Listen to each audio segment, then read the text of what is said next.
Online retail giant Wayfair's entry into brick-and-mortar shopping includes the Porch, an integrated cafe experience that enhances the customer journey. The Art of Culinary Spaces examines how this elevated quick service concept creates a unique shopping atmosphere while providing an essential customer amenity. Please welcome FCSI members Khaled, Halabi, Marleen St and Joe Sorgent from Cini-Little as they share insights on designing a cafe prototype intended to become a destination of its own while complementing Wayfair's retail environment. We're here today to talk about the online retailer Wayfair's brand new brick-and-mortar store, and more specifically, the Porch food service operations within the store. Joe, Khaled, and Marleen, thanks for joining the show. For season 3, we're starting off every episode the same, and the same question's been for every single episode of all 3 seasons now, and is, how did this project come about for you as consultants? So we got a call from a client, the Wayfair client, to develop a prototype for the cafe that's going to go into their new brick-and-mortar locations. As you know, that the Wayfair is primarily an online retailer, or previously used to be an online retailer, and they've made a strategic shift to move into brick and mortar. And one of the things that decided to do is to have an F&B component. And I think primarily or initially our job was to develop the concepts of that F&B outlet on a prototype basis. Nice. Now, how were each of you involved with the project? I'll start with myself. I think I was the main lead of the project early on, kind of coordinating between myself, Marleen, Joe, and the client, some of the programming elements of the project early on. And I'll pass it over to Marleen, who was project manager. Yep, I was the project manager, working day to day with Khaled, the architects, engineers, on calls with the client as well. And I'm Joe Sorgent, and so I was in charge of the waste and the logistics handling for the entire facility. Wow, nice. Now, Khaled, you mentioned that they've always been known as an online retailer. What motivated the decision to open a large brick and mortar store in Wilmette, Illinois? Yeah, I think that's a very interesting question, Wade, because, as we see the current trends, or at the time when we set out to start this project, the current trend was maybe retailers shifting towards the virtual world or towards the online kind of point of sale. And we see a big manufacturer, a big retailer moving in completely the opposite direction. One that was very successful online, obviously, but they felt the need that they needed to move into a brick and mortar location. In addition, I think one of the things that kind of was equally as important to them as the retail component of the store is the F&B aspect of it as well, because from the get-go, they saw a real need of elevating the shopping experience within the Wayfair store, or the furniture shopping experience, by introducing an F&B component to pair with it. If I can add to that. So, it's an additional promotion to their brand, and also allows, for people that, know them as online to be able to go in and touch and feel. And certainly when you're buying furniture, that can be a very important part of it. Even if they don't buy something that day, they at least have a chance to kind of go see things in person. Absolutely. I'm 100% a furniture guy that has to touch and feel. Like I'm also that way with clothes still to this day too. Probably part of that's age, but the other part of it for furniture is I'm a fairly short guy at 5'6". So like not all couches are equal for me. So I don't want to be the guy that's sitting on the couch with my legs dangling, but I also don't want to be so, I've got certain ways that I want my couches in my house feel. And that's the one part of Wayfair I've always had a problem with when it comes to comfy stuff. And that is, you need to feel it. The hard stuff, cabinets and stuff, you kind of know, but the other was. So I guess, and I know that I'm putting you guys on the spot a little bit here, but really, I mean, do you feel like this is a trend that's for the retail side that's going to move towards the other way, going back for department stores? Or do you think that this is just kind of one of those one-offs because it is furniture? I'll start in a little bit of that because I've worked on a few malls, in food service programming, and certainly in those malls, we're seeing them kind of transition to being more experience oriented, with a lot of entertainment. So I think, the Wayfair new model here with the brick and mortar, it certainly is something that matches that, and it's a unique retailing, which seems to be like, the latest thing going in. So they're definitely hitting a trend. How far they're going to take it, that depends on how successful they are. But so far, their first one seems to be pretty successful. Wow, nice. If I may add, Wade, to that as well. Go ahead.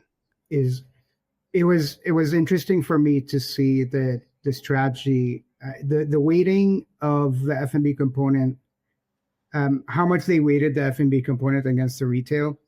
That was really interesting coming from a retailer to put the F&B at the same kind of weight and importance to the experience as the retail component was. And it's obvious that strategically Wayfair believes in this shift because, we believe this is part of their strategy going forward, and hopefully for them that they see benefit in this and roll this out, across multiple other brick and mortars around the country. I agree. Let's dive into that a little bit deeper too. So why, after preliminary discussions with them about the options of opening up this place, why was food service included as an amenity in that store? I mean, what drove them, and the discussions between you guys made them decide that they had to have food service, a full food service operation inside the store? From early on, Wade, I think there was a lot of emphasis on the need for the, that part of that kind of amenity. But I think there was a lot more emphasis put on the beverage side than the food side. And that's why the place is, the Porch is a licensed outlet. They serve wine and beer. And one of the things that they were adamant on having as part of that experience is introducing alcohol into the shopping experience, be it in either having it there at the Porch, for example, or having it while you also traverse through the store. So to expand on that a little bit more too, I'm very curious as to what their thought process was. Is it one of those areas like, hey, if we have them drinking alcohol, they spend more money? Is it, hey, if we give them an opportunity to enjoy themselves, that they can spend more time in the store? I mean, what was kind of the vision behind serving, beer, wine, and liquor in the cafe? I think everyone's looking at this question, smiling, thinking dollar signs, right? I think at the end of the day, whatever makes whatever makes them more profitable, as well as obviously just as important, enhancing the customer experience.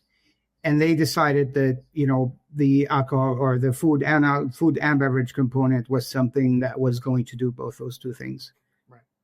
It's a fun experience. Imagine shopping for a couch and then you cheers. Oh, we found our couch. Exactly.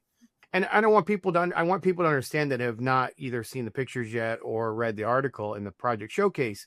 This isn't just a walk-up cafe place like big box stores. This is an actual food service operation. How did you determine the size and the seating capacity that was going to be needed within the store?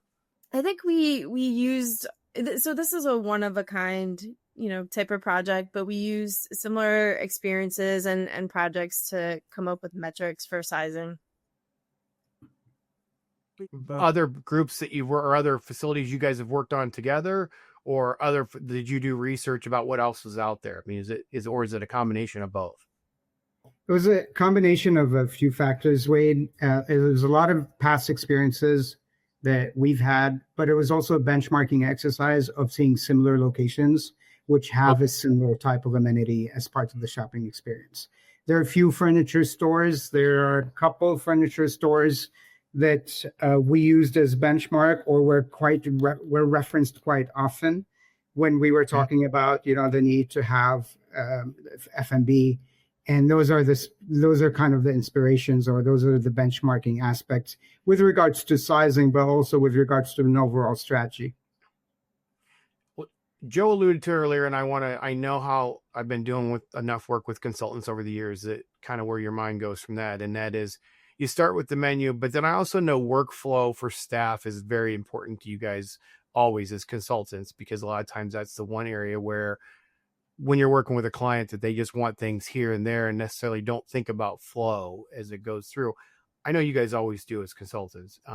So can you guys explain a little bit about how the open kitchen, it's got a grand prep island. I mean, they were all designed to enhance not only the customer experience, which is what we all want as a customer, but you guys think about customer experience and staff workflow at the same time. So can you guys explain to how all of that worked together to benefit both the customer and staff flow?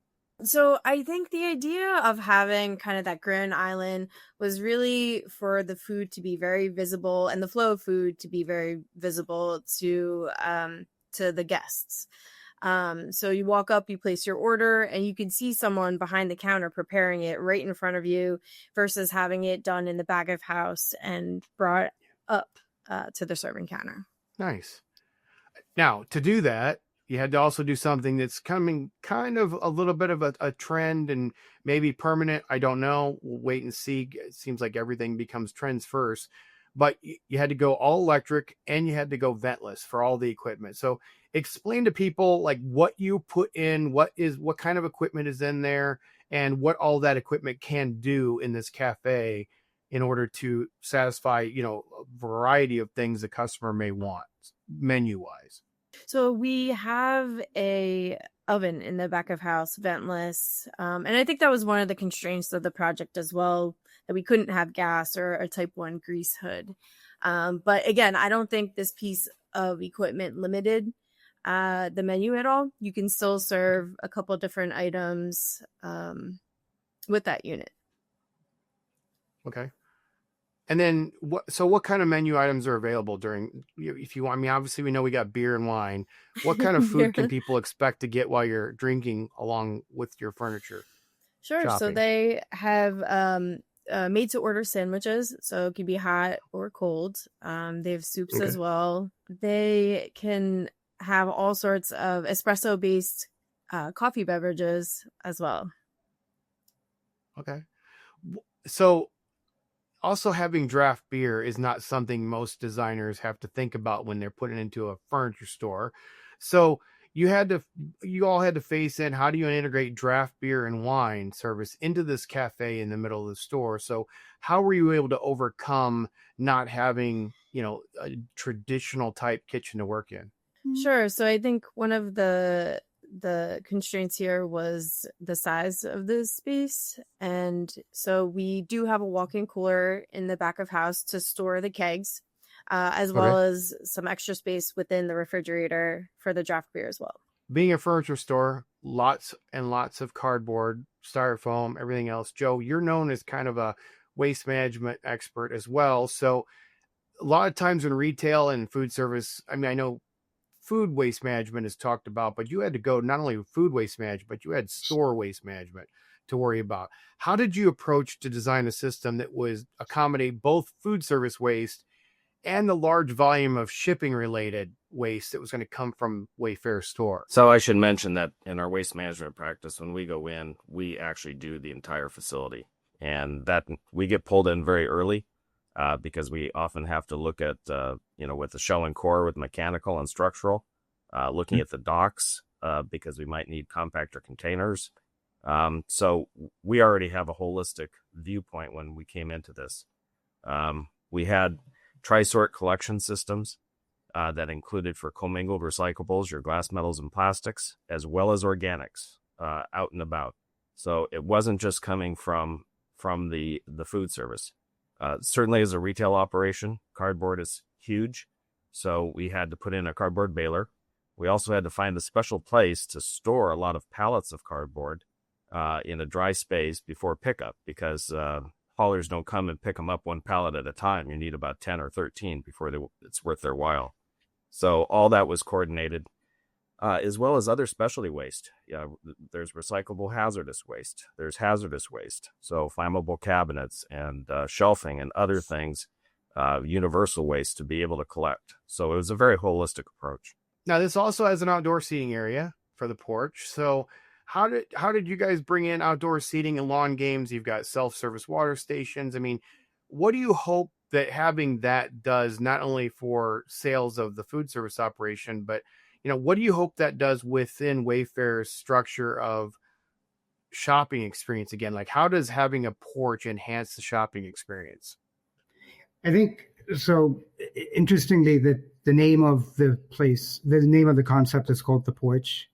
So part of what was important to introduce is this outdoor seating area, but it also kind of helped alleviate the space constraint and add more seats, because based on our calculation of the footfall of the brick and the location, there was a real need to add as much seating as possible. So the outdoor space really did help. And then with regards to just having the games and, just introducing this element of outdoor, indoor, just adds on to, again, the customer experience is front and center to everything that we were doing, or everything that we were instructed to kind of consider when we were designing. And obviously having outdoor space for children and just kind of prolongs the shopping experience, keeping you in the store for longer and therefore spending more. Yeah, absolutely. From a customer perspective, when somebody walks in there, this is the first time, it's the only place you can go for Wayfair. It's the first time you're walking in. What do you hope that the customer remembers most about shopping and dining at the Wayfair store? I think if you were to ask us as food service consultants, selfishly, we'd say the food, the kind of the food and the beverage aspect of the experience was really important for us to get right. To, from our side, obviously, we'd like that Wayfair has a product now of a shopping experience for their customers that covers all bases and kind of goes above and beyond other retailers. And considering this is their first brick and mortar, and this is 150,000 square feet, so they're going real big on the first one, we would hope that experience resonates with their clients. Well, you can see it in other facilities, right? I mean, other people have had success with it. There's other furniture stores out there, big box furniture stores. There are Costco, who knows what they can do with it. And you see how busy they are when you go in there.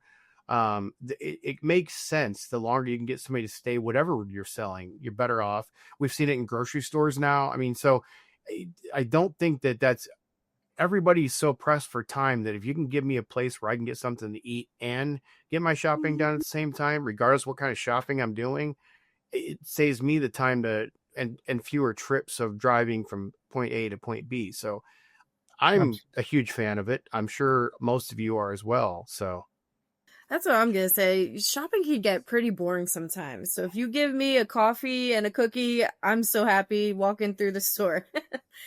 Yeah, exactly.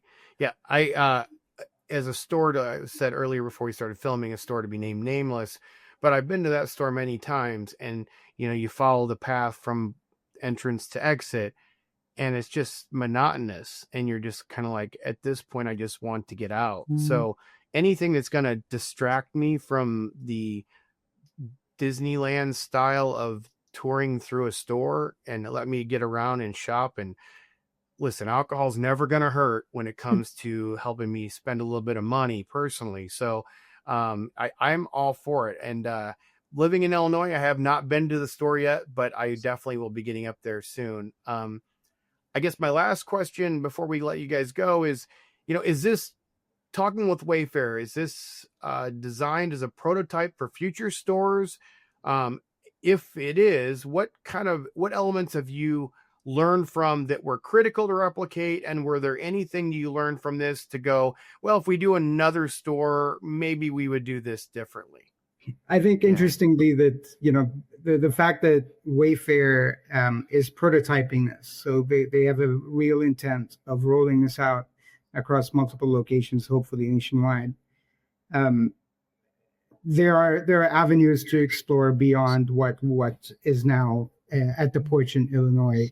And there are constraints that we worked with, one of them being space, obviously, but that's always going to be, square real estate is expensive, right? Right. But with this start, they will feel, this is a great starting point for them to start exploring avenues of F&B that maybe are slightly more maybe elevated, or maybe some menu changes, or, for example, more than, we go back to beers and alcohol, but maybe we have 4 kinds of beer on tap instead of 2, just as an example. Right. So I think that's going to set them up for the little tweaks that we're going to start seeing for them to get this formula absolutely right. And as you mentioned, the store, I mean, you mentioned Costco and other stores of like-minded amenity.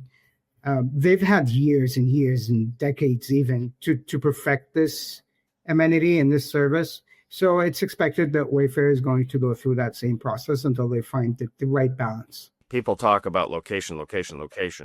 So it's interesting whether the futures is going to be retrofit or greenfield. And these store sizes are good for kind of like taking over these anchor tenants that are, dropping like flies. And then you have plenty of parking. You've got other stores that can kind of, oh, I'm going there, but hey, Wayfair's next door. So what the heck? So it's going to be an interesting thing on the strategy. And certainly going into the retrofits, there's always challenges. So I think that's a lesson learned. We had it on the waste at the docks and all that kind of stuff. So not been to the store yet. Obviously, I've been to plenty of furniture stores in my life. I don't know that I've ever been in any that have a restaurant with alcohol and everything in it. So I'm the customer. I walk into the store. I know I'm walking into a furniture store, but you've got to get me to the food service area in some way, shape, or form. And you have to do it to where I'm going to stick around. So walk me through the conversations you had with Wayfair about placements of when the customer experience starts, when they walk through that front door, where are they going to run into the food service? So where is it placed within the operations, and why was it placed there, I guess? Yeah, that's a great question, Wade. And, we touched on earlier our benchmarking exercises with similar retailers and other retailers who have an F&B component in their location. And one of the things that was emphasized during the early programming phase and coordinated with the architect and the client a great deal is, where do we locate? What's the best strategic location for having this amenity where it's not intruding on the main primary core function of the space, but adding or enhancing that experience? Now, obviously, the obvious answer is closer to the entrance. One of the things that was also very important is not only is it close to the entrance, but it needed its own entry point. So it served as also kind of a unit on its own that was adding to the space rather than a coffee shop within the entire store.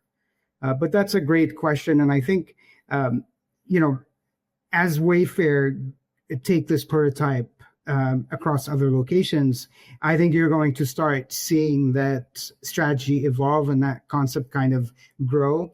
And obviously, I mean, there's going to be lessons learned from, the first location, and hopefully that they can just build on as they open more and more locations. Before I let you go, how can people find out more about you guys and Cini-Little in particular? Everyone can find us on our website, obviously, cini-little.com. We're also very big on, we're very active on LinkedIn. There is a lot of great content there that we shoot some interviews on our website or on our page on LinkedIn. So please check us out. And, we're here if you have any food service related queries or questions. We're here to help. Thank you for joining us for this edition of the Art of Culinary Spaces. We hope this conversation has sparked your creativity and inspired new ideas within the world of food service design and planning. Make sure to hit that like and subscribe button so you don't miss out on all of our future podcasts. Stay tuned for our next episode when we explore another groundbreaking project and exceptional design from FCSI members that are transforming the culinary landscape.